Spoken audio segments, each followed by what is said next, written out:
Hello, everybody, and welcome to Friends of the Force, a Star Wars podcast. I'm your host, Brad. And I'm your host, Sarah. And this week on the show, we are back with yet another High Republic book discussion. This week, we're talking about Escape from Valo, written by both Daniel José Older and Alyssa Wong. This will be a full spoiler discussion. For those of you who may be joining us for the first time, welcome. Hi. Get on board. Welcome. We are huge High Republic fans. Prepare for some egg talk later in this episode and amongst other things. Sarah, it's been a while since we've gotten to do this. Last one was the Eye of Darkness. Wow, that feels like a lifetime ago. Right? That was like wow, pre-Thanksgiving. Oh, shoot. Okay. Yeah, wow. It's been a minute. Well, we did record an interview with Alyssa Wong on this book. So if you haven't listened to that, you definitely should, because they are incredibly lovely and had some wonderful insights on this book. And as I will likely do in this episode as well, I talked about all the ways that I feel great about the big feelings in middle grade books. So we really enjoyed talking with Alyssa, and we hope that you listen to that episode as well. But now we're going to talk about the book in detail. And dig into some of the things that we loved about it, because that's what we do on a book discussion. And even though we are a little bit later than expected, which has happened because life has happened. For those of you who have been waiting for this book discussion, apologies. For those of you who are listening in the far future and are like, they're not late, I'm late to the party. Welcome to the party. Yeah, the folks in the future get the most benefit because it's already all there. Like, those folks, they already have this book discussion. They have the Phase 3 Into the Light book discussion. They got the Trials of the Jedi by Charles Soule book discussion. Did it end the way we all wanted it to? Oh my gosh. They're really Tell living us, you the from best the future. life. I know. And they know what happens in Acolyte Season 1 and or Season 2. I want to be you, future listener. How can I be you? If you know time travel, can you come back to now? And also give us some winning lottery numbers so we can also make this our full-time job and we can get these episodes out more on time. Think about it. Think about it. Speaking of things that we've missed, though, in the prior months, we got a couple of pretty big book announcements that came out since we last recorded. So, Sarah, do you want to take us away with our first one? Because I know this one specifically. I mean, we're both excited for it, but like, I want to give you the honors of doing this one. If you know me, you know that chapter 23 of Light of the Jedi changed my life a little bit. They're on Naboo. Avar is like longingly, yearningly looking at Elzar. I was like, I'm done. It's over for me. This is the greatest thing I've ever seen. The pining, the tension. Okay, guys. I know I'm literally like 2 months late to be talking about this, and I'm still so giddy about it. We were all like, temptation of the force. Is it going to have a delicious cover? Tessa Gratton is like, oh, I'm out here writing Elzar Mann to Shiny's album Hard, which I was like, oh, you're such a legend for that. And we're like, is this going to have a delicious cover? We've read other Tessa Gratton works. We trust Tessa Gratton in this house. Let it be known. Okay. Let it be known. And the point being, we have a delicious cover for this book. It's got Avar, stunning, gorgeous queen, love of my life, my wife, holding a lightsaber, right? Green, beautiful, stunning, legendary. We have Elzar, handsome, large. Okay, wow, bearded. Wow, oh wow. Man, which means, you know, that, like, you know, as we all know, the beard means that shit has gone down. Things have happened. It's not good for them anymore. Elzar, looking stunning. Okay, and then in the background we have a little eyeball. Is that a Nahil? Marchion Ro looms large. He is omnipresent. Is in it all of our lives. Marchion, or is it like a Nile? What do you think? I think it's Marchion, because we know his like little throne room on Hetzal has like the eye in the window. So I feel like it's kind of a little small subtlety there of like, he's watching. He knows your every move. Okay. I feel like it could be a beast. I feel like it could be a monster, but a monster could be a nameless. Yeah. That's what I'm saying. Okay. And like the official description, you guys. Let's go over it. Avar and Elzar have been kept apart by the Nile Stormwall after Avar made her daring escape, right? The star-crossed Jedi, like, are reunited, but while the physical distance between them has evaporated, their shared grief over the failure to protect the galaxy from the Nile threat still remains. To rally the Jedi Order, the Republic, Avar and Elzar must cling to their belief in serving light and life, working together as they lead a daring mission into Nile space to liberate the planet of Naboo. When did Naboo end up in Nile space? Questions, but it's fine. Don't worry about it. And show those trapped behind the Stormwall that the Jedi will never abandon them. Now back within close orbit of one another. Close orbit. Gravitational pull. The two Jedi Masters can no longer deny the bond that has always drawn them back together and made them stronger after fully embracing their true desires and imbued with renewed purpose.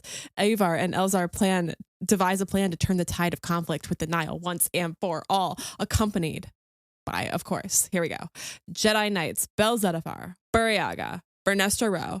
The Jedi begin their hunt for Marchion Ro, but to seek out the Nile's dangerous leader, the Jedi will have to survive the nameless terrors they have thus far been powerless to stop.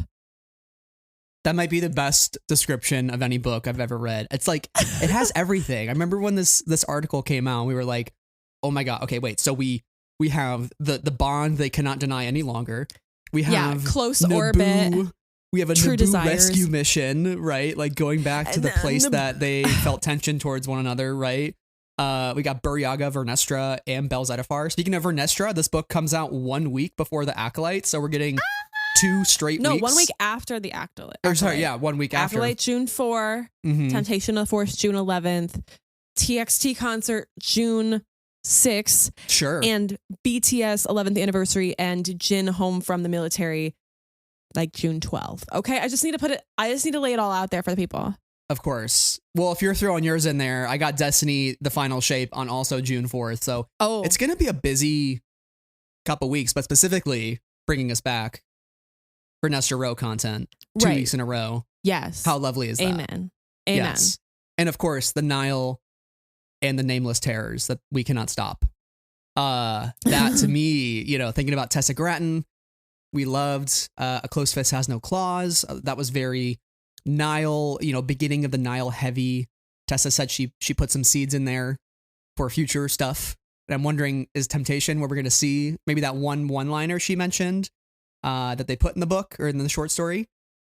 Who knows? I feel like we need to just we need to photocopy just the pages of that short story and mark them up like maniacs and be like, I think this could be the phrase. I think this could be the phrase. Ooh, this means something. This means something. And then we go read the book and then we come back to our notes and be like, were we right or were we totally off about the one line? I mean, who knows? Maybe we'll have Tessa back on the show and we could ask them at that point and see. You maybe have to understand. We could each come with a guess and see if she'll tell us. I've been waiting a solid year to talk about Shiny's Hard with Tessa Gratton. So. Oh, we're ready. Tessa, come back Tessa, on the what's pod. your favorite song on Hard? Guys, go listen to this album. It's really good. We're so ready. I highly recommend 10 Times, Satellite. Those are, also Like It and Identity. Identity was queer song of the summer for me last year. Sarah, I will say, we are very close to probably, luckily for us, and we're very fortunate to be in this position, we're probably getting advanced reader copies very soon of this book. Actually don't say that to me. It's happening. I mean, we're officially less than 2 months away. I know Living Force we got 2 months before. So we're right in that window. And everything else gets dropped as soon as we get that in our inbox. So for those of you who are as excited as we are about this book, I imagine this book discussion that we're going to have for Temptation is going to be very, very long and very chaotic and very unhinged. It's likely. All of those things are highly likely. And hopefully we'll have it out to the people in a more timely manner because we'll put that, at the top of the list for everything. Yeah, we'll have to. With Acolyte, Temptation, we're going to be very jazzed about the High Republic. It's a hot High Republic summer. Oh. I think. Yeah, it is a hot High Republic summer. We got some good, delicious food. I love that for us. Okay, but that's not the only piece of announcement that we got. So let's. This is not the Temptation of the Force episode. This is the Escape from Valo episode. However, This is There's true. one other piece of news that we have to hit on, and it also has to do with women. Avar Chris. Of course. Lorna D. And I believe Keeve Trennis. Yes. Okay, I was right. In fact. We have another audio original coming from Kevin Scott, the man, the myth, the legend, Kevin.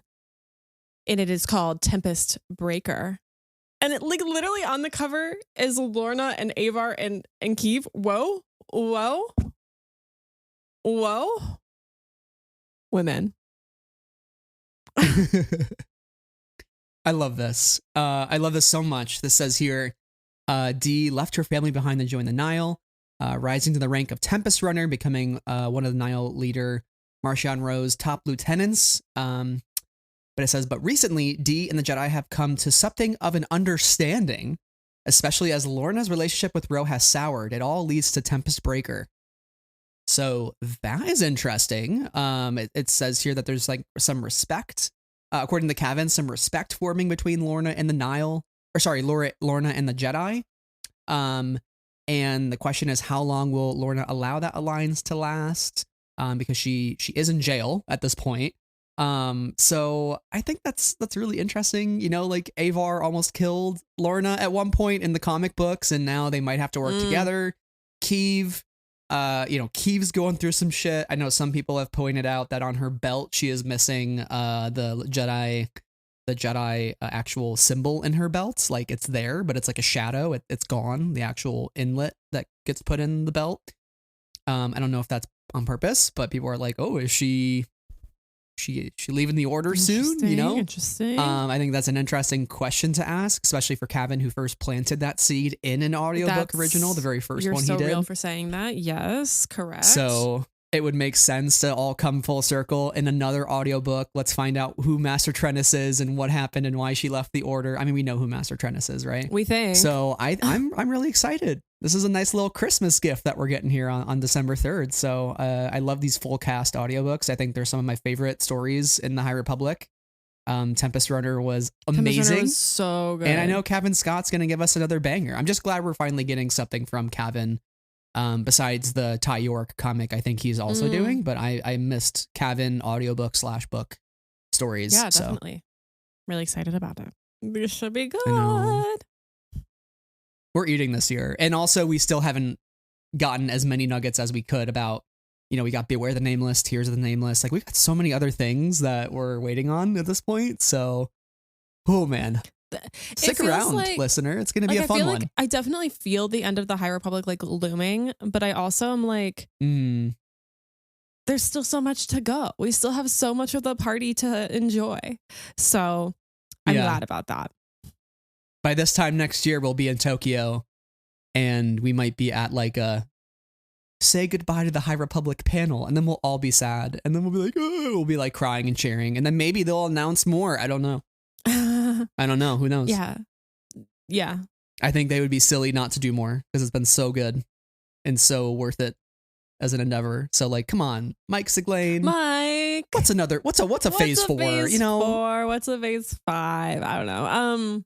Yeah, I can't think too much about the end because it'll start feeling real, and it'll continue. It's not like once the stories end, like our love for it ends or anything like that. But this has been such a big part of our lives over the past couple of years that it's like crazy to think we're on the back half of it already. Yeah. Anyway. Well, we have a lot to look forward to. I mean, if Beau Wilmon's writing one of the next Star Wars movies, we might be in for a little treat after the High Republic ends. That to stick. Like I am begging that to stick. Please God. But anyway. But let's escape from this sad train of thoughts and let's go back to Valo. See what I did there? Right, but on our journey. But before that. But on our journey to Valo, I definitely want to make sure I tell you about our independent bookstore of the week, because that's what we do here on Friends of the Force. We share an independent bookstore with you just for funsies. Let's make a pit stop. Yeah, let's let's take a little pit stop in the southern belt. Refueling station here. And our independent bookstore of the week is Violet Valley Bookstore out of Water Valley, Mississippi. They are a LGBTQ owned and focused bookstore, and the only bookstore of its kind in Mississippi. So if you are a Mississippi listener and you haven't checked out Violet Valley Bookstore, we highly recommend. The founder, Dr. Jamie Harker, moved to Mississippi in 2003 and didn't know a lot about Southern queer culture or queer Southern culture. But in, living in Mississippi and also publishing a book called The Lesbian South, which maps the literary renaissance of Southern lesbian feminism, she learned a lot about this culture, and then ultimately opened the store in 2017 as well. So you can find out all about them as well as purchase books and merchandise on their website at violetvalley.org. They also, I think is really cool, have a rare and collectible books small section, at least online. There's probably more in store, and there are some very interesting titles in this small section. So I highly recommend checking them out. If you live in Mississippi, go visit them or purchase online from them. Nice. Yes. Awesome. Thanks for sharing. I love a good independent bookstore. You can pre-order your High Republic books from not only this store, but your local store or wherever you can. It's always good to support the community, and not a big giant chain. So the more you can, the better. Yeah. Well, it's not always possible. We highly encourage, being a patron at your local independent bookstore or in a bookstore, independent bookstores far away from you, via shipping, whenever possible, because not only is supporting them a good thing, but just visiting a new bookstore, getting to talk to fellow book lovers, getting to know a little bit about their stories is one of the great, I find the great joys in life. I love walking into a new bookstore and meeting someone new. Yeah. I've never had a bad experience in a local bookstore. I'll tell you that. I feel like everybody's always so nice. Yeah. They just want to interact and talk. Yeah. Anyways. And also recommend their most favorite book that they will not shut up about. Oh yeah, definitely. It's, and I say that like all complimentary, because for me, I definitely had one of those. If you know, you know. Were you yourself one working, previously as a bookseller? Oh yeah. Have I told you about my Lord and Savior, Black Sun by Rebecca Roanhorse? Yeah. Yeah. I sold like 60 of those books. I need to read those books, by the way. Yeah. Anyway. Rebecca Roanhorse, anyways, Queen of My Life, Resistance Reborn, great book. Okay. Yeah. You should read those, and I'm not going to do this episode with you until you do. So, and the episode. And pause here for the edit, and I'm going to go read 3 books right away. And then now we're back. Okay.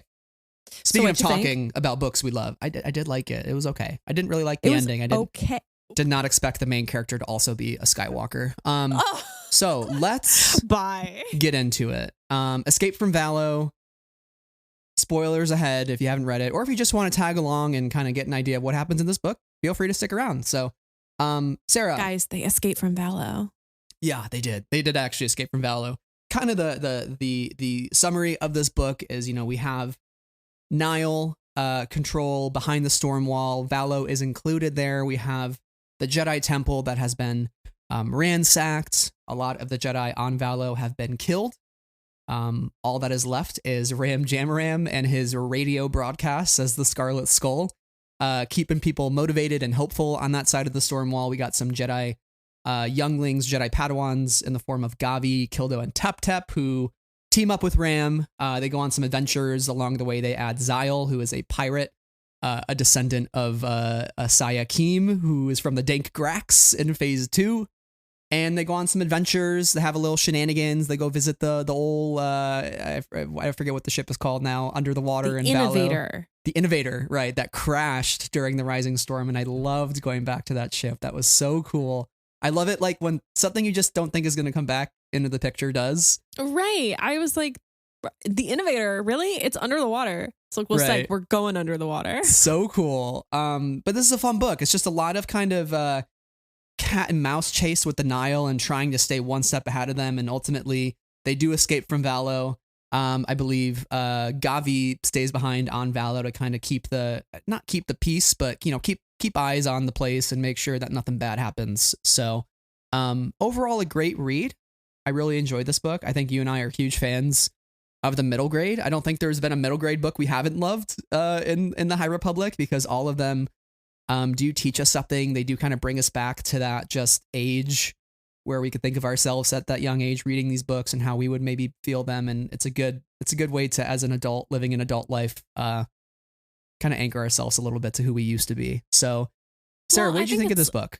It's also like a who we used to be and who we still are. Yeah. Like whenever I read one of these books, I'm just reminded of like the good of people and the good of young people. And also like when, as I talked about this a lot in our interview with Alyssa Wong, but like whenever I read one of these books and, you know, these are books about like middle grade is generally about like young people trying to figure out who they are, and like YA is like young people who they're trying to figure out who they are within the world.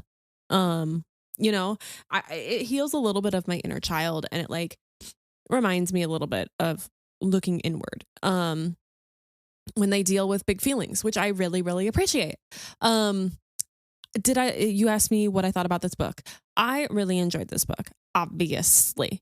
It is co-written by Daniel José Older, who, as everybody knows at this point, if you're a listener who's been here for a little while, part for the part, whole for the whole, and each part for the role it plays. That was like a guiding light through, you know, one of my years. That's from Grace to Crash Point Tower, which also featured Ram Jomaram. And I just really appreciate these characters. I really appreciate how both Daniel and Alyssa approach these characters. And I was glad to go on this adventure with them. I ended up reading this in like 2 big reading sessions, essentially. And I just had a really fun time. Also, like the moment Tep Tep is like, Blue Blossom, Dew Flower about the Acklay, I was like, this is literally the greatest thing that's ever happened to me. So like they had me hooked in at that point. I was like, you got me for life after naming the Acklay these most precious names. Yeah, that was probably one of my favorite parts of the book. The baby Acklay.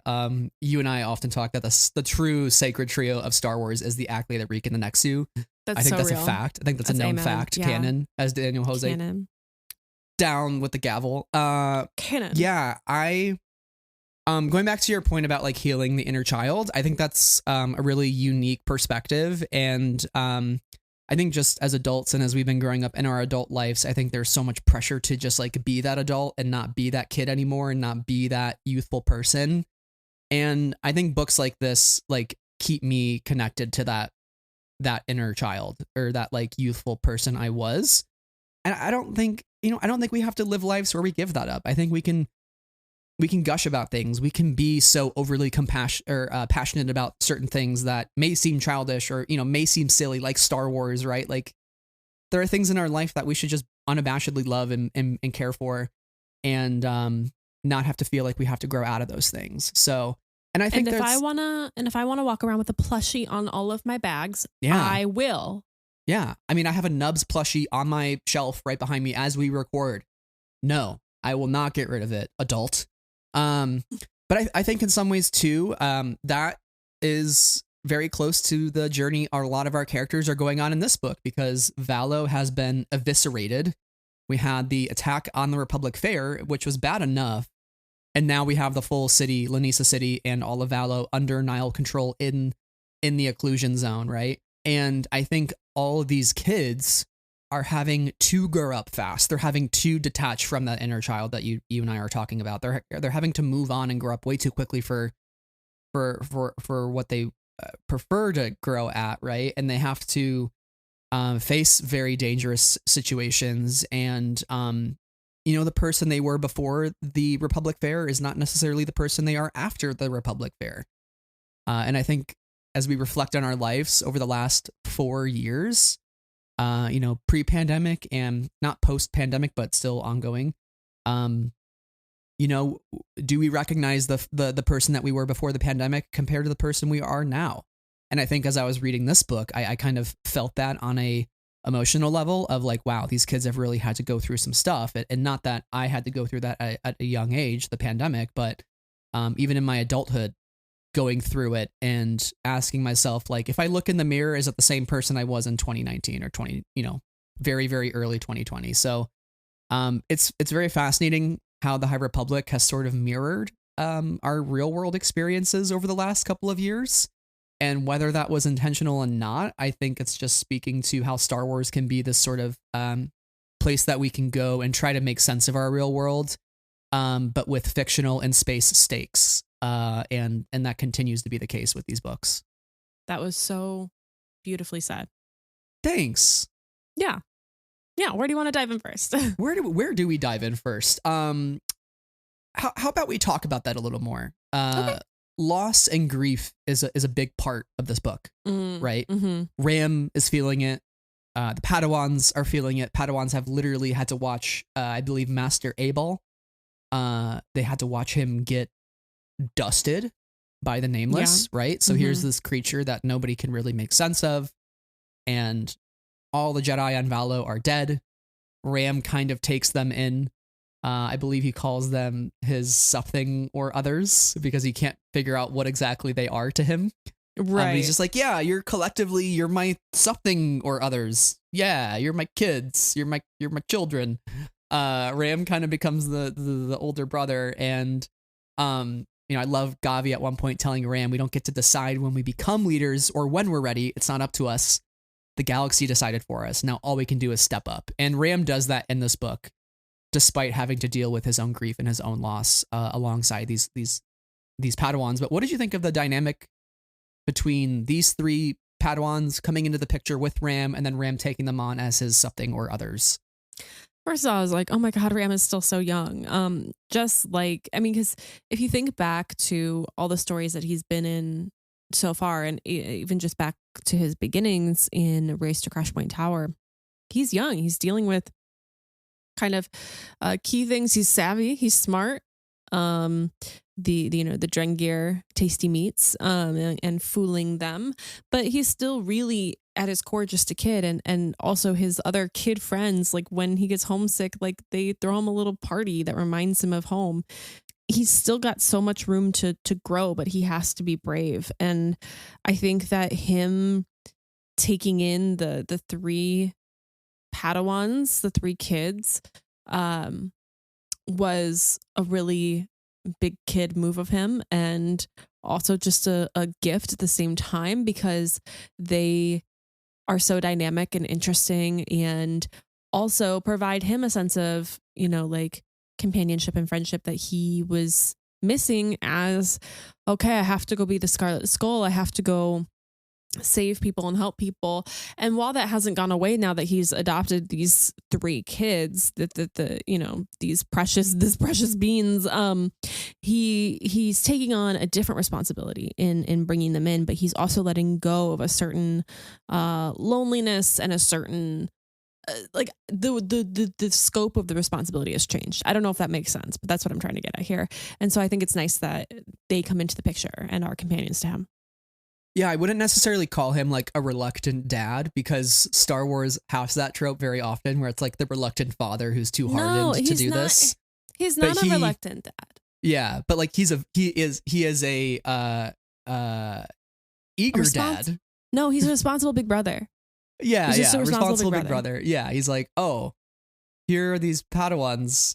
I want to help them, And I think that was like the most heartwarming thing about this book is Ram is really going through loss, right? Like right in the beginning, he feels like Lonisa City doesn't even resemble the one he knew before. He would give anything to hear laughter in the streets again, right? Because before, that laughter annoyed him when he was trying to go to sleep and it was too loud. And I find that really, sad just to think about that thought of like, just the world you wish it as it were before, and you just can't get that world again. Even if it wasn't perfect, Yeah. And thinking about all the lives that were lost, even though he didn't know most of their names, they all had memories and they all had passions and worries. And like he's dealing with all of that senseless destruction that happened. And then recognizing that these kids have gone through just as much, if not more. And he's like, I gotta put away my feelings. I gotta put them back on the cart, and I gotta take off some new feelings from the cart. As we've heard Ram describe his emotions as a cart, tools. And have to really step up, because like if he's not emotionally well, like how can he be expected to help these kids? And I think that is probably like the biggest journey Ram goes on in this book, especially, you know, Master Kumpar is there and he's kind of doing his thing. And I love him in this book. Love Master Kumpar. Okay, I am like a Master Kumpar big fan. Fan. And I love that he gets this moment. But he gets taken away very early on in the story, you know, like, and then Ram really has to be like, okay, I gotta do this. I gotta step into those shoes and be that person for these kids. Amongst those Padawans he does take in, I think one we might want to focus on is Gavi. I think he, at least for you, that was a character that really resonated with you. Did you want to talk a little bit about Gavi and sort of where we find him at the beginning of the book and the identity crisis that he's having early on? All these kids, all these characters in this book are living in an after of sorts. There was a before life and now there's an after life. And I mean that in with a space between after and life because they are alive. But there's a sense of who they were and the sense of who they are now. And I think maybe no one feels this more than Gavi. A young Jedi Padawan living his life, has a gigantic crush on his bestie, Kildo. Love that for him. We've all been there. Won't talk about that to him, and that's eating him alive. But also, he has kind of lost his connection with the Force due to all the events that happened. And wasn't he a little too close to a leveler one time? Yeah, because he feels the Force as threads. Yes. And when he saw Master Abel turn to dust, he said he could feel the threads of the Force trembling, and that they were unbalanced. And so he's kind of dealing with this like crushing weight of like, oh my God, my crush, LOL, I can't talk to him. He's my best friend and I can't talk to him about this. But also like, oh my God, the crushing weight of the guilt that I feel and the shame that I feel in not being able to connect with the Force in the way that I once was, especially since I'm supposed to be a Padawan, I'm supposed to be a Jedi, and this is the center of my identity. And so it's like being pulled on him in two different ways. Like my identity is a Jedi. My identity is this, but the institution, one, is gone. Two, I have all these capital F or, you know, like feelings.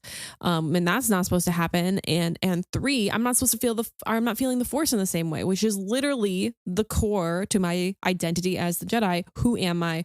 What am I supposed to do? So he's like eaten alive by shame through a lot of this book. And I think that as much as each of us wants to say like, oh, we don't feel shame, or oh, we don't let shame affect us or whatever, like, especially these days, we live in a very online world of like shame is a huge component of that. But I distinctly remember being a young person who had a lot of shame. And so I really felt for Gavi. I really identified with Gavi, and I really wanted only good things for Gavi. Yeah, and also important to Gavi is not only is he feeling that crush and also losing his connection to the Force, but also the fact that the institution is telling him don't create attachments. Attachments are dangerous. So there's like that dissonance of like, oh, I'm not being the Jedi I want to be, but also I feel these feelings that make me even less of the Jedi that I want to be as well. And it's kind of pulling him in this just like very weird direction that he doesn't want to go in, but he can't deny the feelings that he has for Kildo. Shame, you hit the nail on the head. I wasn't thinking of shame until you started to talk about it in our interview with Alyssa, but I get it. You know, we live in a very capitalist society as well, where, you know, we go to school, we get the job, and then the rest of our lives we're told to be very high productive members of society. And, you know, I feel that I think the pandemic put a lot into perspective on what I want to get out of life. And I'm kind of going through a similar thing where maybe whereas Gavi is feeling a loss of connection to the Force, I in some ways feel a loss of connection to like the very like hard grinder personality that I was before the pandemic. And now it's like, well, I don't want to feel shame about just taking a Sunday and like kind of relaxing and reading a book and not doing anything the entire day. But like society is telling me like, you got to go out there, you got to get that, you got to seize the day, you got to do all these things. Like you got to be the Jedi you want to be if you really want to get in there, you know? And I don't know if that's a good comparison, but like I understand the shame that Gavi feels in terms of just like the institution is telling you something that you should be and you have to be in order to be the best version of yourself that you should be. But like, I have all these other feelings that are pulling me in a different direction, but a direction I know I'll be happy in. Like, Gabby's going to be happy if he tells Kildo how he's truly feeling. And they end up feeling that way later in the book when they have that conversation. Yeah, and I think that is a fair comparison that you're making, because ultimately, I think anybody who grew up religious and is no longer religious and like has some sense of religious shame or religious guilt that lingers, I think would really relate to Gavi. Anybody who grew up in like a strict household, I think would relate to the emotions that Gabby's going through. But I think that what you're saying too is also really fair, because you're being told in every direction that like the institutions in power expect you to be a certain way. You grew up conditioned to live your life in this particular way. I don't think that's gotten any better over the past decade or so with the rise of social media and not social media as it is, but social media hustle culture, side gigs, and taking in that power into your own hands in order to work. I just remember this fairly recent tweet of this woman who worked 80 hours a week. She had 2 full-time jobs. One was a day shift, one was like a night shift. And then she had 3 hours in between her jobs to, like go home, sleep, and change for the next day. And somebody was like, we all have 24 hours in a day, but this person is using it to the fullest. And then like, of course, all the quote tweets are like, are you insane? And yes, that like person is insane, but like that idea is not singular. Like there is a certain expectation around the idea of like, well, we all have the same time. Like, what are you doing with it to be productive at all times? And to say, wait a second, what are we doing here? Why are we so attached to this idea that we have to be like this 100% of the time in order to be successful, when like one of the reality is like the institutions in power don't want us to be successful, and like it's not something that I don't think most people can like capital F fix. Some people just get really lucky, sort of a situation. Anyway, that I can go really far into that side tangent, but I won't. But point being, I think that is a comparison that's definitely within the realm of the emotions that Gabby is feeling in this book. So anyway, that's why I think that middle grade books are important for adult peoples too. Yeah, totally. You mentioned before and after life, and there's a moment, many moments throughout the book where we get these italicized flashbacks to moments before the fair, and then it becomes moments after the fair. And I thought those are super compelling to juxtapose 2 sides of this life that Gavi is living. And I think that's really hit home when they go to Driggett's house and Gavi is putting on the disguise, because I think they're like similar heights and he can pull off the look in Driggett's clothes, and Driggett being the outside member of the group who joined the Nile. And we kind of learn why. And it says here, quote, "The Nile had split Gavi's life into 2 jagged pieces before the fair and after the Republic Fair. He barely remembered the Gavi from before, the confident youngling who called on the Force as easily as breathing and spent hours exploring its patterns, the way it ran through everything. If he had met that younger Gavi now, would he recognize himself or would he see a stranger?" End quote. And that's on page 201. And I think it really gets hit home with this conversation between Zyle and Gavi. And we talked with Alyssa. Zyle is this character who they're very happy-go-lucky. They're looking on the bright side of life. They're very passionate and excited about everything. And them coming into the picture and meeting these group of Padawans who are all very distraught and feeling that grief, I think was exactly what the group needed to come to terms with what they're going through. And Zyle and Gavi having a conversation also hits to one of the other huge themes of this book, which is attachment. And it's on page 246. Zyle says that their Nana always used to say the Force wasn't the most powerful source of a Jedi. Or the Force wasn't the most powerful source for a Jedi. It was compassion. And this kind of turns everything around for Gavi. It's all that shame and guilt that he's feeling. He starts to realize, like, maybe I shouldn't be feeling that because I'm compassionate, or because I'm losing my connection to the Force because of that compassion. And like, why is this compassion dulling that connection? And I think that gets the gears starting to turn. What do you think of the idea of a Jedi's greatest source of strength being compassion, and not the actual like Force push and Force pull and the powering up of the Force abilities and yada yada yada. I'm powerful and cool and I can backflip. Level 500 and I can pull down a Star Destroyer from the sky. I am Star Killer. Level 10 achieved. Yeah. No, I really love this idea. And you're right. Xyle is a great kind of addition to the crew because they have come from such a different experience. And also, like, as a pirate, like, live by a different set of rules. And you can tell that Xyle has been well loved growing up, which I think is such a lovely thing. Like, they love their mother. They have connections to other members of their family who they want to be like, who they want to emulate.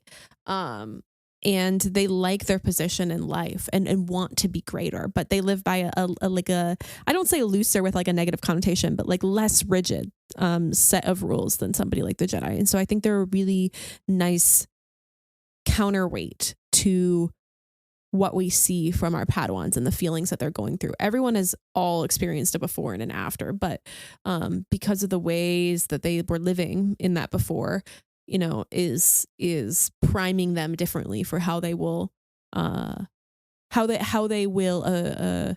deal with the after. And going back to your question about compassion, I love this idea. Who gives a shit about the Force? Okay. Force this, Force that, Force power, Force push, mind control, whoosh, whoosh, whoosh, lightsabers. Okay. Throw it all out. The institution. The Jedi, the Sith, all of it. Let the past die.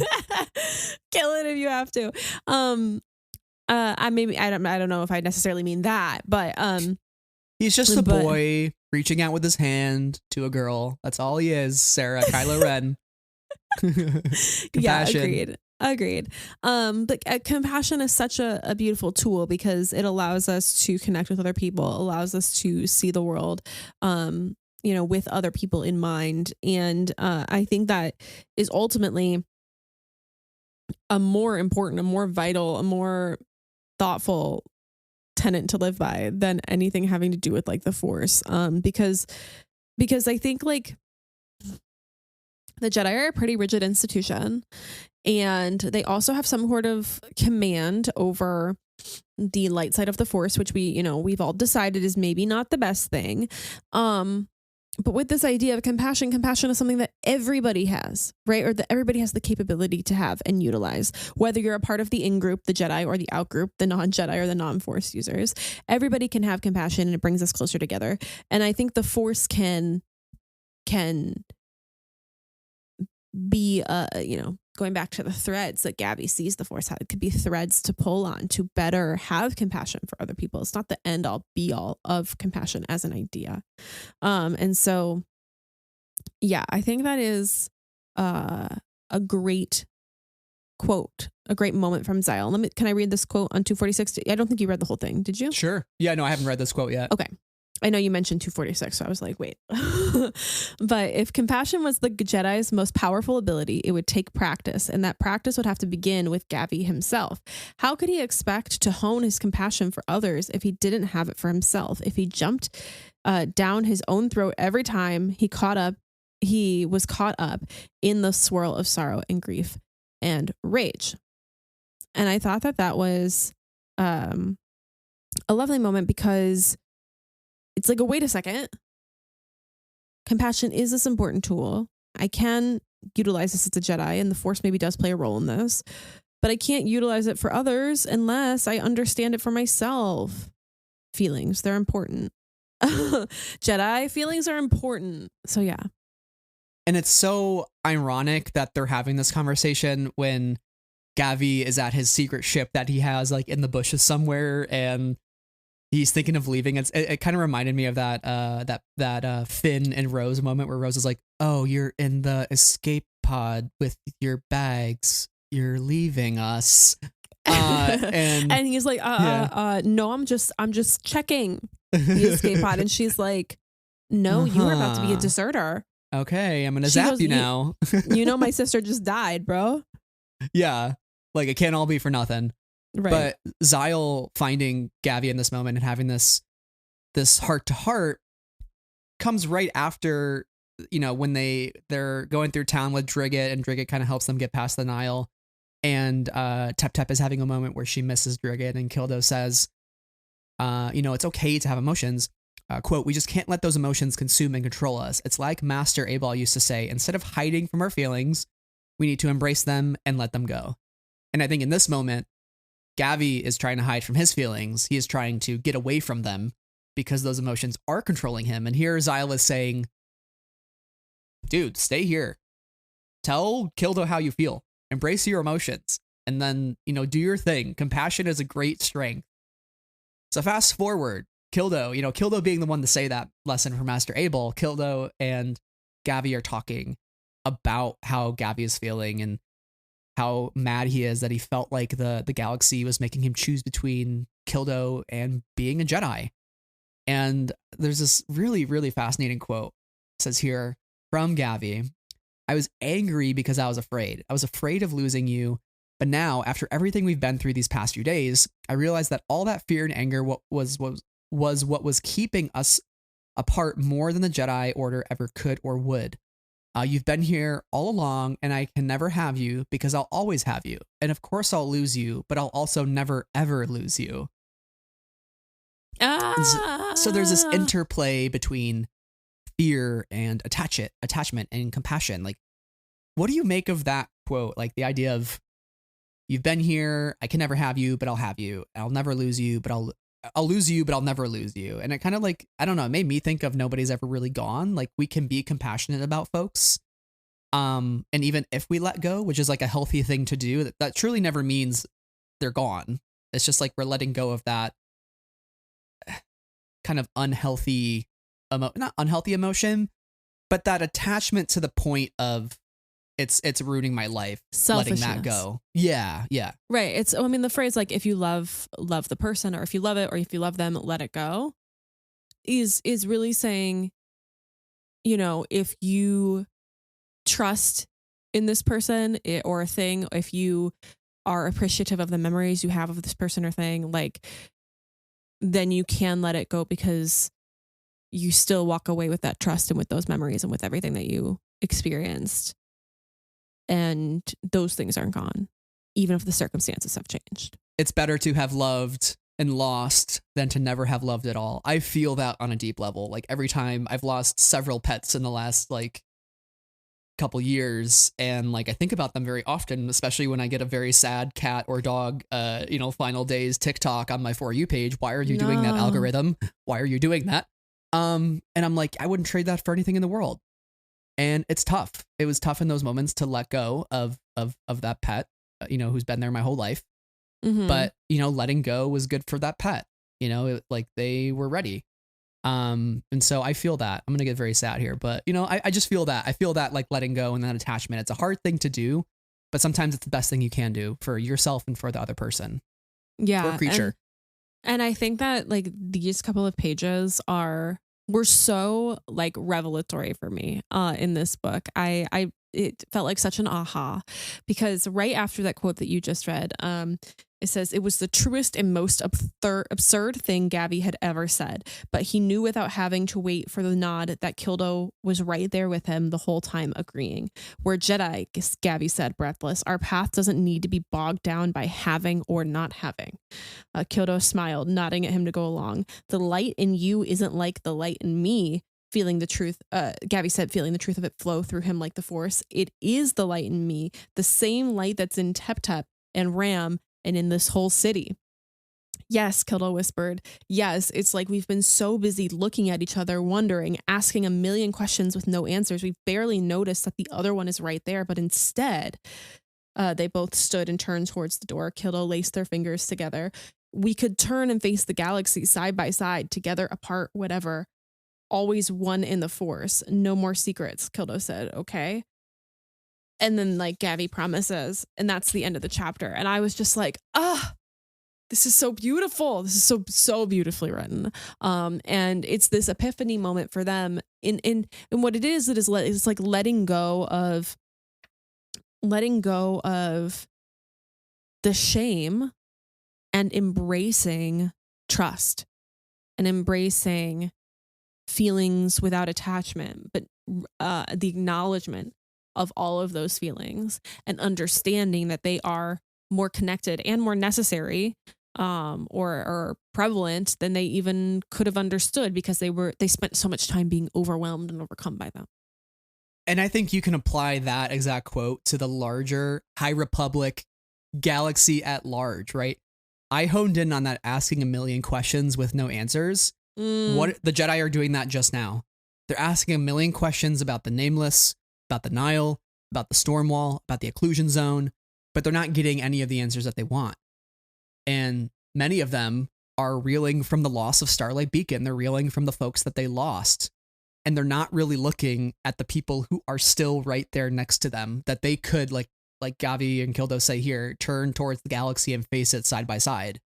So thinking of how we have to let go, like the Jedi have to let go of the folks that they lost. Not that they can't remember them or be sad about it, but like they need to turn and face the galaxy and say like, okay, like who is still here with us? Who is still part of this living force? Who can we talk to right now? Who can we understand? And how can we get maybe some of those answers to those questions without just feeling that overwhelming sense of loss and uncertainty? And that's the trial of the Jedi. This is the trial of the Jedi. Right. Like Gavi this is his trial, right? Like this is the trial. Right. And the loss and the uncertainty and the shame and everything that, you know, the grief and everything that they're all feeling, whether it be Gavi or any other character in the High Republic, is all like, those are all really valid things to feel. But it's, you know, it's a sense of like folding so far inward on yourself that you can't see out anymore. But once you see out, you recognize that you're not alone in that. And I think that, you know, is what each of the Jedi specifically have to continue to do, and that they're not primed to do, because while they are a community, they're not a people built in community, if that makes sense. They are isolated from others, and they're also sometimes isolated from themselves because of the rigidity of the structure that they live in. And that is a shame. Yeah. Love is a strength. Love can ignite the stars, as one Matthew Stover would say. Lone candle. Fast forward to 339. Drigget, they're on the Innovator. Drigget stabs Gavi. I thought Gavi was a goner. I was like, this is an intense moment.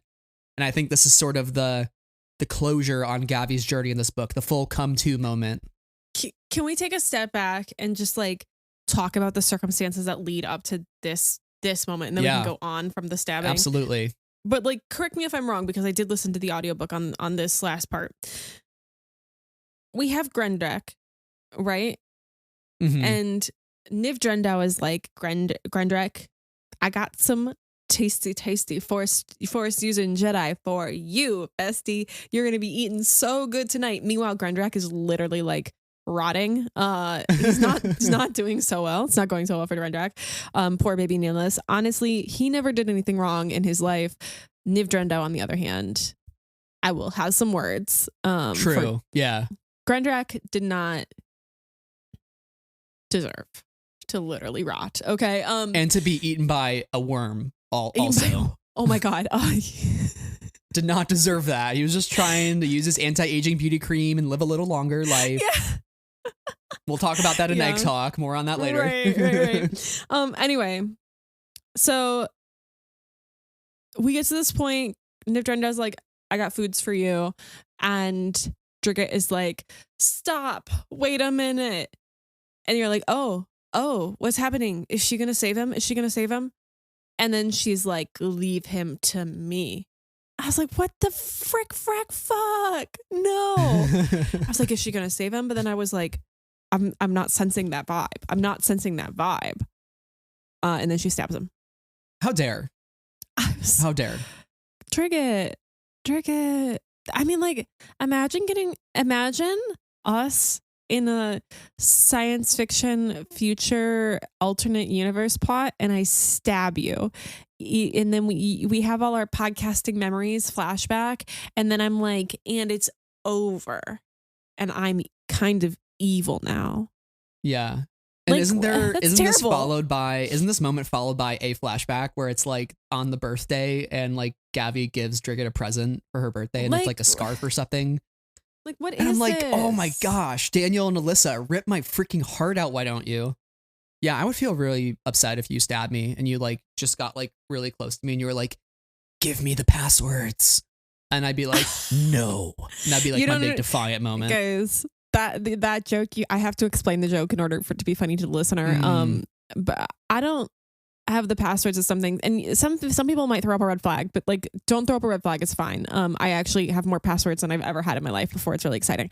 But I didn't have Brad's phone number for like 2 years. Anyway, I know he's not catfishing him. I've like been to his house. It's like chill. We're cool. But like, I have had at times I've had no information. Okay. Like that's the joke. That's the joke. Yeah. Now you know, and now you can laugh with me. I promise, friends, we're good. It's chill. There are no red flags to be had in this friendship, at least with regards to passwords. Although, in all fairness, this is on you now because, you know, the whole new Spotify for podcasters, I set up the team and I invited you and the invite expired. That's on you now. That's on you to set up your and then login. you sent it again, but then I went to go do it. And then I was like, oh, but it's not making me create a new login. It like wants me to use my regular ass Spotify login. And I don't know how I feel about that. But like, we'll put a pin in it. Me Spotify issue and not like a Brad and Sarah on bad energy issue. Anyways. You have the analytics and the ability to upload episodes now at your fingertips. Well, once I create an account. Right. Or once I link my account to our podcast. But, you know, like then Facts. I'm linking my name to our podcast. And do we even really want people to know that it's me? Do I want people to know that it's me? I mean, they know that it's me. So you want me to go back to all of our episodes and edit out your name wherever it's spoken? That's going to take a lot of work. That's going to be a big undertaking. Brad and hey, welcome to Friends of the Force. I'm your host, Brad. And then just silence. Yeah. And welcome to, you know. Anyways, we're side tangenting hard here. Drigget stabs Gavi. Big moment. I thought Gavi was a goner. And this was like the coolest moment in the book because, like, again, Gavi is really having trouble connecting to the Force. The threads are not threaded. It's like a guitar and the strings are just awry. Like they're just, you don't know how to repair the guitar. Like how do you get them all working again properly? And this is the moment where like all the feelings and everything that he's learned throughout the book, the conversations with Zyle, the conversation with Kildo, it all comes flooding in the memories. Quote, his friends were his, and collectively they were all Ram's little something or others. Their love didn't make them weaker or bad Jedi. It made them unstoppable. Because love wasn't attachment, true love was letting go. Their compassion was their greatest power. Lanisa City was his. Valo was his. Because for Gavi, Valo was the Force, and until a nameless tore it out of him, they would always be connected. All over the galaxy, Jedi were shepherding frightened, helpless people to safety, protecting entire planets, cultivating that same light that moved through Valo, through Gavi, through Kildo. It wasn't just the two of them. Thousands of Jedi stood shoulder to shoulder, rising as one in the light.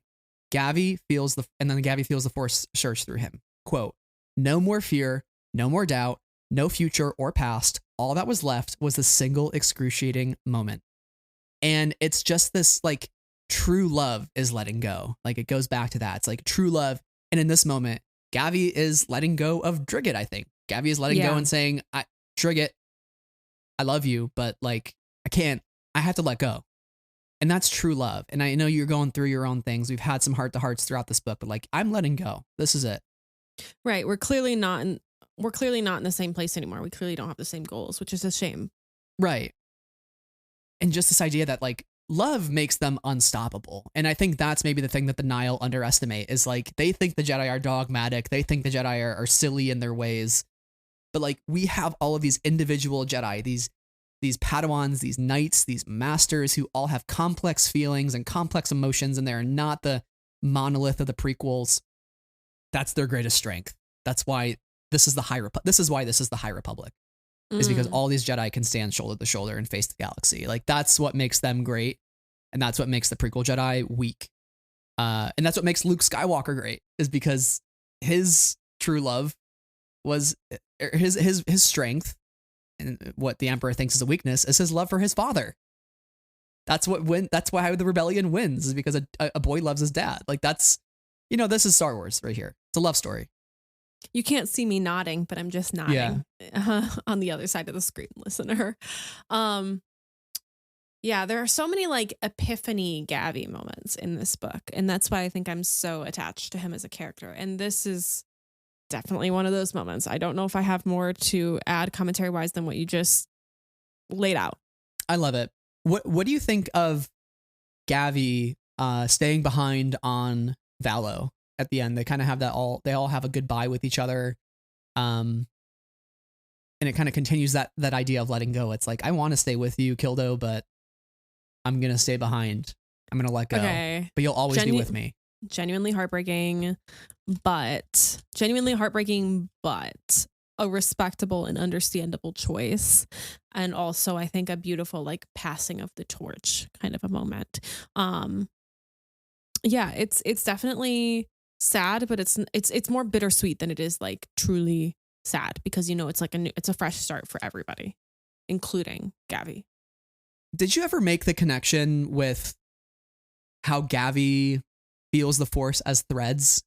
And I don't know, my brain went back to the sequel trilogy and the like the Red String of Fate conversations and that sort of that old Chinese mythology that two people are connected by a red string and a red thread and they're destined to be lovers regardless of the place or the time or the circumstance. And it's kind of just this like idea of like a soulmate, essentially. And Gavi feeling like they're all woven into each other's patterns. They would never be apart. Did that ever cross your mind, or that imagery or that mythology like ever kind of pop into your brain? Not in this particular book, but I think it's a good thing that you have brought it up here, because that makes a lot of sense in terms of just a way to envision the Force in this way. And we know that this conversation of this particular Chinese myth has been brought up throughout Star Wars and throughout so much popular media. It is, I think, a really interesting and tangible way to describe something that is otherwise untangible, even though it is, like invisible red string of fate. But sometimes it's visualized quite literally. And with how we see everybody's understanding of the Force throughout Star Wars and through High Republic specifically, it's been cool to tangibly understand this thing that is otherwise intangible. So that was really good. Yeah, it was a really good pull, Brad. That's not like me being shocked. That's just me like going, oh yeah, totally. Yeah, I was pulling back to the days when the Rise of Skywalker trailer came out and we saw the red ribbons on the trees. We're like, oh my god, it's happening. Oh my god, and just the Reylo, the Reylo theorizing and all that. But good times. Yeah, it's just. Feelings are weird. Feelings are weird, man.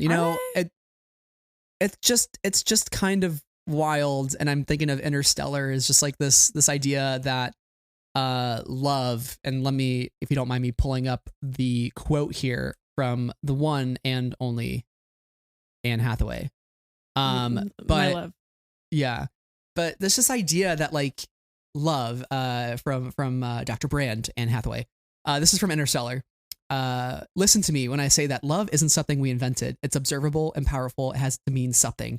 Maybe it means more, something we can't yet understand. Maybe it's some evidence, some artifact of a higher dimension that we can't consciously perceive. Love is the one thing we're capable of perceiving that transcends dimensions of time and space. And it's just so wild. Like somebody in your life dies, but like you just like their thought and their memory and like everything just never leaves you. Like they're always in your heart and like you can't explain it. It's not a perceivable, tangible thing. It's just like this higher dimensional thing that we experience. And it's just like so bizarre. I don't know. Like, and I think that's the coolest thing. And I think I keep applying that to Star Wars and like Luke's saying, I think this Interstellar quote and Luke saying nobody's ever really gone. It's just like love never leaves. Like love is always there. It's in your heart. You can't Brad, unbind yourself from those emotions. Yeah. What's grief? What is grief if not love persevering? Right. Like it's just, I don't know. WandaVision. Thank you. Our lived experiences are the weirdest freaking thing. It is just like the way that our minds and our hearts work. I know I'm being kind of weird, but it's just love is just an unexplainable thing. That's what I'm saying about why I love the middle grades so much, is because they tackle big, important, lifelong, doesn't matter your age or your experience or who you are.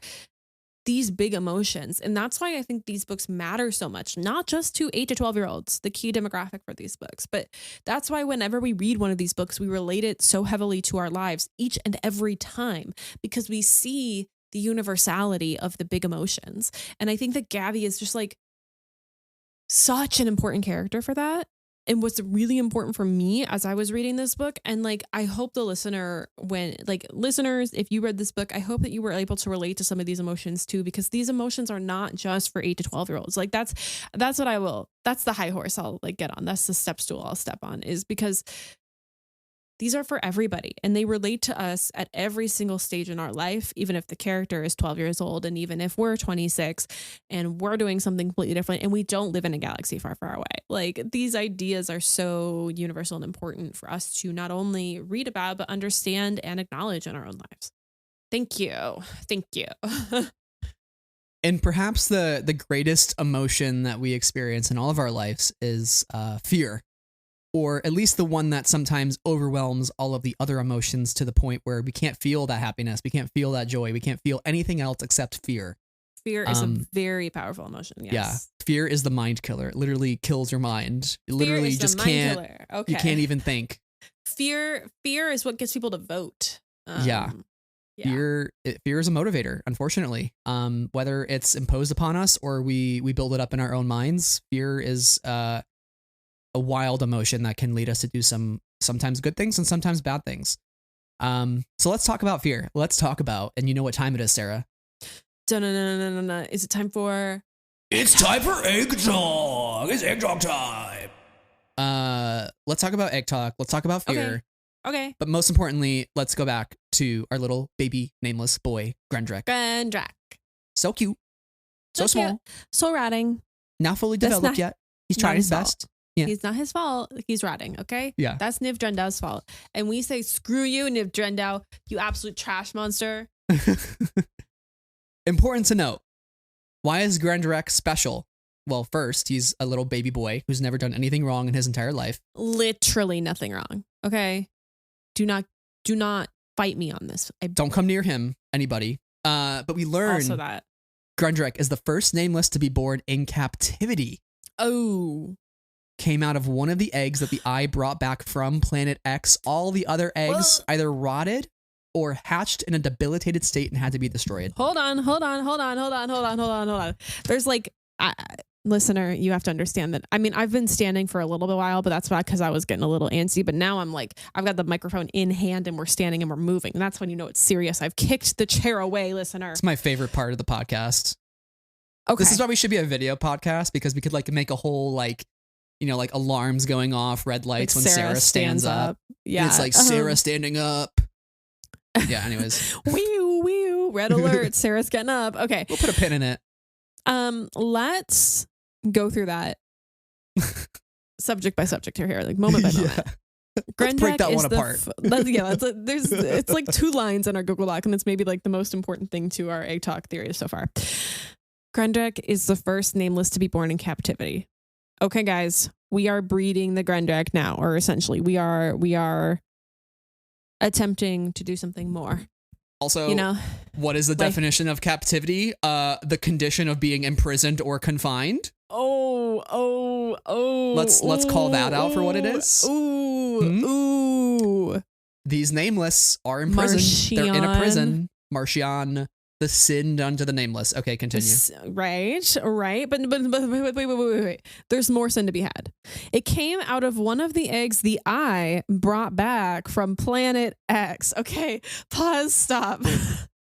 Pause, stop. Pause, stop. Full stop. Shut down the podcast. Shut it down. Shut it down. That the Eye brought back from Planet X? That the Eye brought back from Planet X? I and X is the Roman numeral for 9. This is all connected to the rise of Skywalker. This is how Palpatine returns eggs. Shut up. Literally, the nameless are sneaks. Yeah. Wouldn't that be wild? Okay, anyways. No. Wow. What I'm really here to say is we've taken eggs. Oh, that was some thunder just outside. Maybe we have a thunderstorm coming. That'll be fun, listener. Okay, came from one of the eggs taken. Okay, we've been back to Planet X, comma. I'm just laughing because you say eggs. Planet X. You said Planet X, and then like lightning strikes through the Chicago skies. You're like, oh god, sorry. Just having that visual right now. Yeah, beautiful. Speaking of thunderstorms, that feels right. You know. Yeah. Okay. Yo, guys, what the heck? All I'm saying is we need to go back to Planet X to put the babies back on Planet X so that they can go live their lives, because they were taken from Planet X. They sickened and they could no longer form as needed, because Planet X is a forest nexus and a sanctuary of the Force. We should not be going into it. We should not be going out of it. We should be leaving it alone. And how do we fix them from being hatched or, rotting or hatching in a debilitated state and they had to be destroyed? We leave them alone. We put them back in the place where they can thrive. We do not keep them in captivity to be monsters. I'm looking at you, Bulin. You stop your bullshit. You stop it. You stop it right now.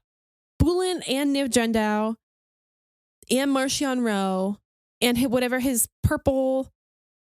The rod of seasons and the rod of daybreak, it's all bad. How about the rod of cut this out right now? That's how I feel. I'm going to talk to your mother about this. I'm just yapping. I'm just yapping. This is a yapping podcast. In case you haven't, new listener. We are. There's a joke. This is a tangent. I'm a tangent away from Egg Talk for 2 seconds, but there's a joke that Dino is not like a main rapper or like a main dancer, but a main yapper, because he talks a lot. And there's jokes about everybody being annoyed that he talks a lot. I feel like we are main yappers. Yeah, no, for sure. We're main yappers for sure. Absolutely. What thoughts do you have on this quote from page 294 about Grundrak and Planet X and eggs and Nameless? What do you think? I mean, I think you spoke to it pretty much what I was thinking. I'm like, you the fact that monologue for 5 minutes, Sarah. They're out of their natural environment, and that's why. And I think, I mean, this is like kind of a trope that we've seen in certain media maybe before, of just like something unnatural, like not quite working out for the villain, and like they're just like, why isn't it working? Like, why isn't it going the way I plan? And it's like, because you're missing like the one obvious fact here, which is like, Marchion, you're missing the fact that you took these creatures out of their natural environment. And now they're trying to get the Mycopram, which is a anti-aging beauty cream in the Star Wars galaxy. But when you break it down into its chemical components, it can save a life. So Niv wants to go on the Innovator and get this supply of Mycopram. And I think it's so interesting that like the Nile just can't quite figure out why is this not going right for our plan. Oh, let's try to find the scientific solution to, it's like Dr. Frankenstein. It's like, it's unnatural to try to be doing this. Right. Like, even if they got the Mycopram, would it have worked? Would it have actually worked? Or would the Force just say like, no, it's unnatural. It's not going to work. Because the Force is just like this big cosmic living thing that like, can science and can it be replicated, and can you transfer an M count, and can you do this and can you do that, and can you somehow return? Like, the Force does its thing sometimes, and no matter what you try to do and how you try to make it work, it doesn't always go as planned. See Emperor Palpatine in The Rise of Skywalker. Like, he returned, but at what cost? He's literally on a little freaking claw thing that like goes around the room, and he's just like, this is my life now. That's not natural. That's not how it should be for him, unfortunately. And so I find that interesting, like trying to apply a scientific solution to a non-scientific problem, which is just like, this is not right. The Force is unbalanced. Oh man. Poor Grundrak though gets eaten by a freaking worm. Honestly, that was really funny, but it was funny. Yeah, it was just hilarious, like the presence of the underwater worm. That if you look at the art in the book, looks like a sandworm, and we are in Dune season, SZN. So like the sandworm content is everywhere these days. But yeah, it's just a funny, messy, sad situation. Grundrak did nothing wrong. These babies who either rotted or hatched in debilitated state did nothing wrong. They were just taken from the place that would have allowed them to thrive. Again, the Nameless have done nothing wrong. as we're thinking of egg talk, I want to go to Ram. We haven't talked a lot about Ram in the story. We kind of talked about him a little bit up front in his connection to the kids. Yeah. But he has his big moment with the Nameless, and he overcomes fear. He thinks about the Force and that, constant ever churning machine, and it's always there in his life. It's his greatest ally, and he kind of works through that a little bit. But for him, the big problem that he's facing in this story is attachment to these kids and like the fear of losing them. And it says here, quote, attachment was itself an illusion, not because it wasn't real, but because it became so gigantic so quickly, became like a weight, like it had a mass and took up space. The stone that had been sitting in Ram's chest all this time. Okay, so I think, first off, a couple things there. Illusion. Attachment itself was an illusion. The only other time I remember hearing illusion in the High Republic was Daniel's Trail of Shadows comic, where Emmerich Kaftor talks about fear being an illusion, and once you see beyond fear, you see the truth. Okay, so I think that's important. Also, just the imagery that attachment and the fear and the weight that attachment takes up inside of you, describing it as a stone. Yeah. What happens to our Jedi when they get husked? They turn into stones. Interesting, right? Take it away. I don't like this comparison. He's feeling that stone sitting inside of him, and the Nameless is near, right? So I just think that was kind of interesting how that was described. Later on, quote, Ram held tight to that stone because somewhere deep down he believed that if he held tight enough to that fear, that attachment, it would help him save people. But really, the opposite was true. It had made him move all wrong, cluttered his connection to the Force, and almost gotten him killed. And anyway, attachment wasn't a physical thing at all. It was just a feeling. So let's stop there for a second. Holding on to attachment, cluttering a connection to the Force, the Nameless make you feel that cluttered connection, right? Like, I don't know. Like, what are your thoughts so far on just like, kind of Ram recognizing the stone that's sitting within himself, and like why holding on to attachment might kind of cloud your judgment in a way? I just want to like first talk about the stone a little bit. You mentioned to the husking, but also the stone is like a really visible, tangible way to understand the way that feelings pile up. And I thought that was like really clever and really great of them to write in this book, because it's so visual, right? And so I really like that. And in saying all of those words, can you repeat your question? Maybe like rephrasing it. I think just thinking about the fact that Ram is acknowledging this thing that's sitting within his chest, the stone. It says here, like, he knew what to do with feelings, whether good or terrible. He acknowledged them for what they were, honored them, and let them go, knowing they'd surely be back anyways. So there was no reason to hold on too tight, even if he wanted to. So maybe that's the second part that we need to talk about here. Yeah. Because this goes back to your favorite Master Kunpar quote. And so I would just love to hear like this moment where Ram really applies that lesson to the fear, the illusion that's within inside of him, because fear is an illusion. If you can acknowledge it and let it pass through you, it goes away. But the first step is actually acknowledging that it's even there to begin with and that you're feeling it. Right. And I think that, the stone had been sitting in Ram's chest the whole time because of the attachment, and he held tight to it. So there's an understanding that like he knows what it is, he's aware of the feeling, the way that it's affecting him. And, it says if he believed he'd held tight enough, it would help him save people. So there's an understanding and an awareness of exactly what he's understanding to feel, but he has to take a step back, recognize the lesson, and realize that it applies in this particular moment. And once again in this book, so we have, the weight of shame lifting off of Gabby. We have the weight of attachment lifting off of Ram, and it allows them to be, stronger and better and clearer minded. In the quote on 309, it says, and now that he had named that brutal heaviness in his chest. So there's an awareness of it and then a naming of it. And it felt whisked away like a breeze. And he knew that he would never be alone. Not really. All his victories and his defeats, all the Jedi past and present, all his friends and even enemies were with him, coiled and prepped for battle. Ultimately, he's like, he has the feeling, he understands that he's feeling this feeling and clings onto it, realizes the lesson. Oh, wait, I know about this, and this is about this thing that I'm experiencing it. So let me name it. And in naming it and acknowledging it in this way, I can free myself from its confines. I can still feel it. Yes. But I free myself from being beholden to it. And that's powerful. Yeah. Right. I can let go. I can physically let go. I'm physically holding too tight to this thing right now. And he is calling it attachment. And he is also calling it fear. And he's also saying that it is an illusion. And I just think this is maybe like one of the most important passages in the High Republic Phase 3 thus far. The naming of a feeling and the naming of that stone in your chest. It's fear. Name it, recognize it, let it go. And like, what do the nameless represent? Fear. And they are creatures who are called the nameless. And what is Ram doing?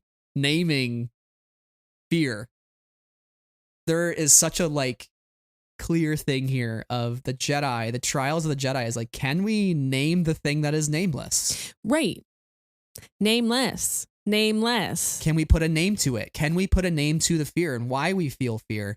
And how can we thus, by naming and recognizing the fear we feel, that stone within us, how can we then stop holding tight to that stone? Stop holding tight to that fear.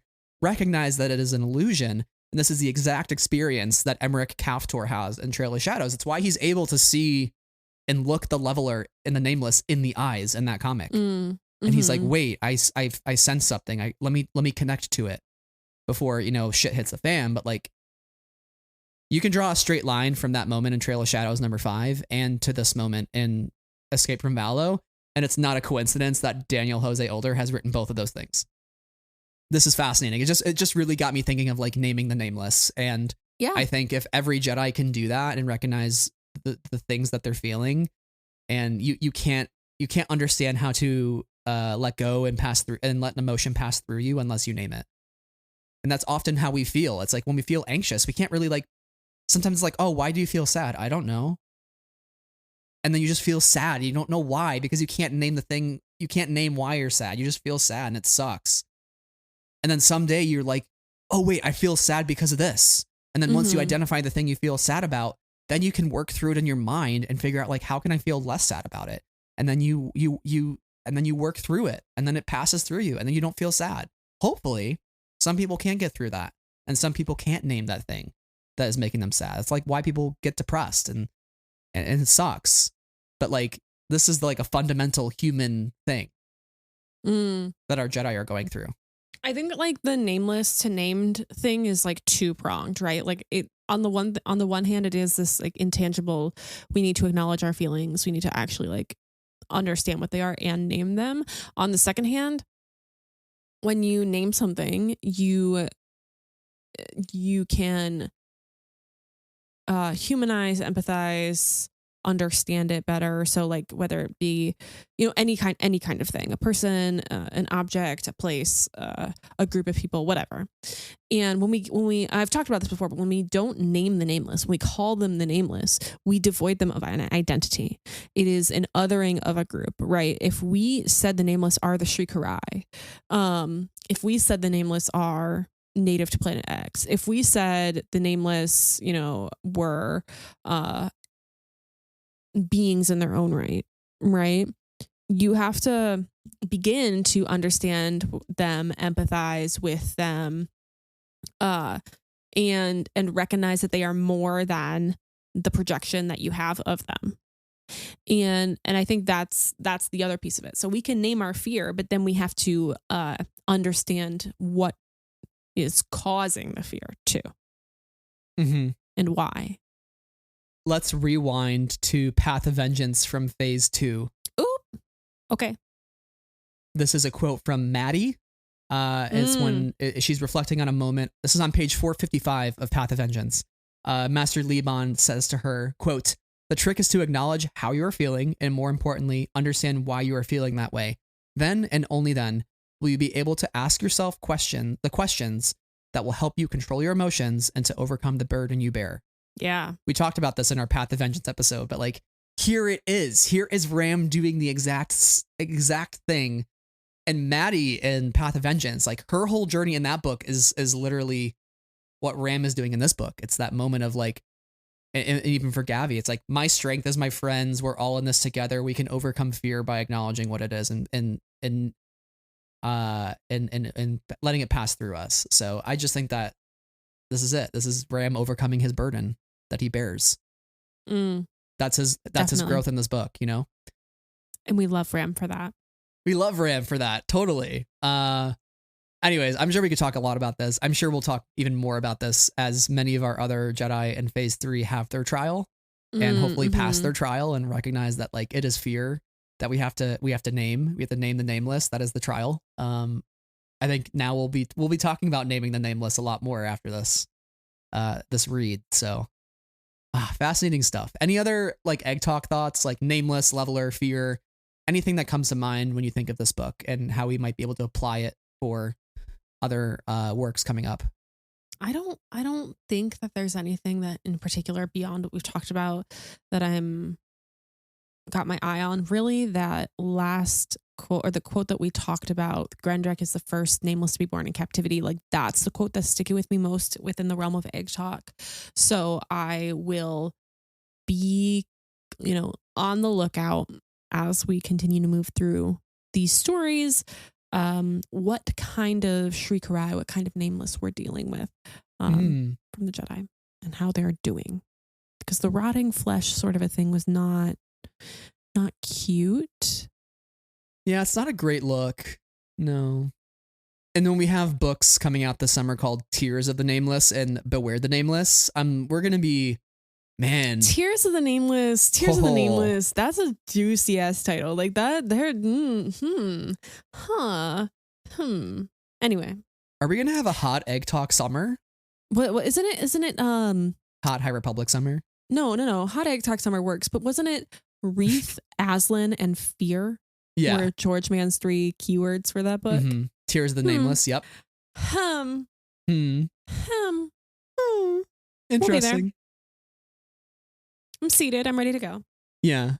With that, Sarah, I think it's time to start to close this episode out. I have a couple of odds and ends, which is our point in the episode where we talk about the things we didn't quite get to that might have stuck out to us, and we just want to quickly mention them in a rapid fire fashion.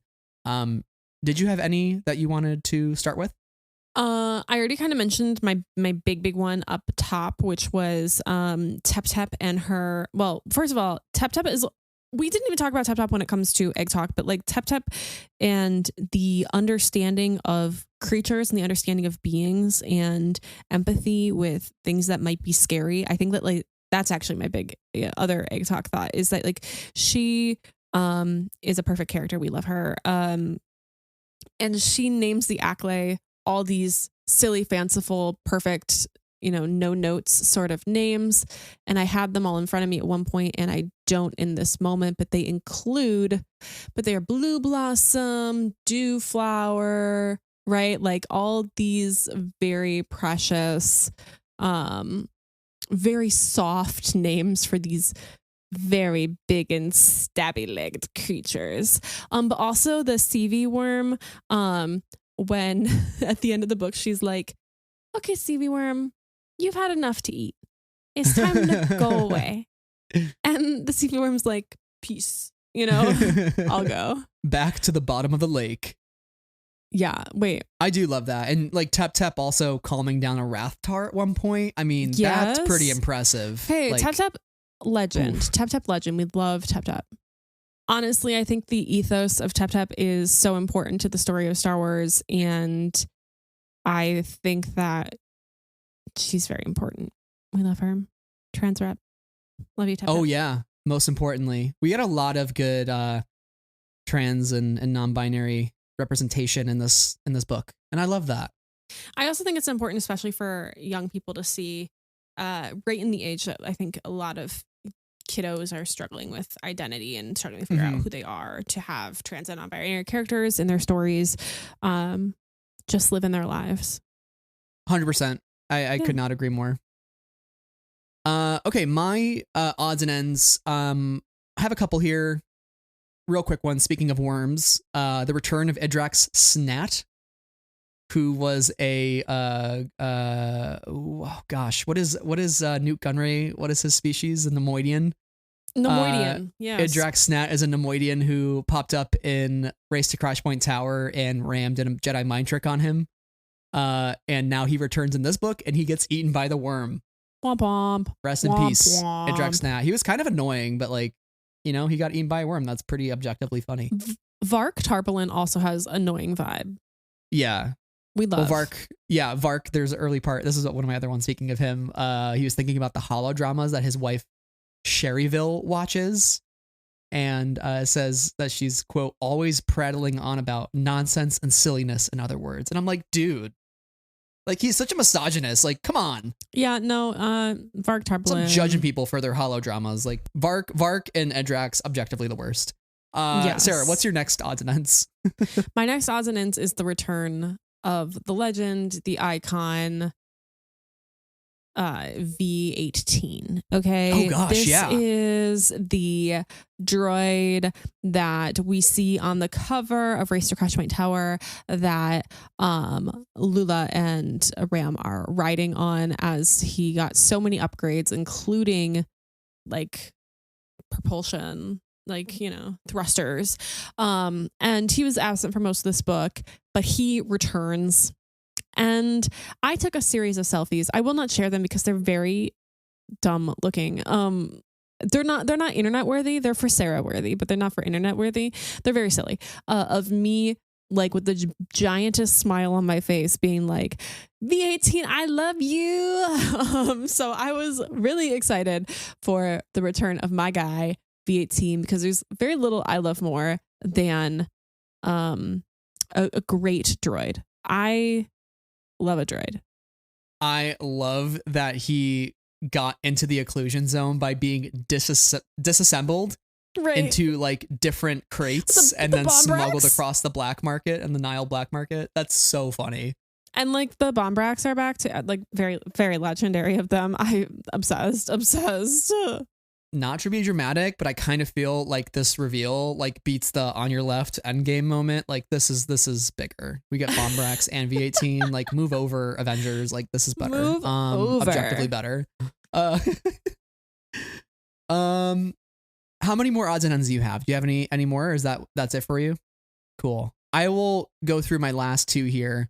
First off, we have the Dark Fair, which is happening on Valo now. It's a week-long banquet with music and attractions to showcase the Nile's plunder. And I just think that is kind of rude to attack the Republic Fair and then take over this planet and being like, we have the Dark Fair now. It's the Dark Fair. It's like, god damn, you guys are kind of rude.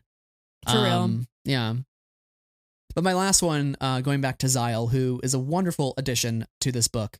They're thinking back to a, quote, ill-fated speeder chase on Tanu. Shout out to my fellow young Jedi adventurers enjoyers out there. We love, I think that's the second time Tanu has shown up in High Republic. I forget the last book that it was mentioned.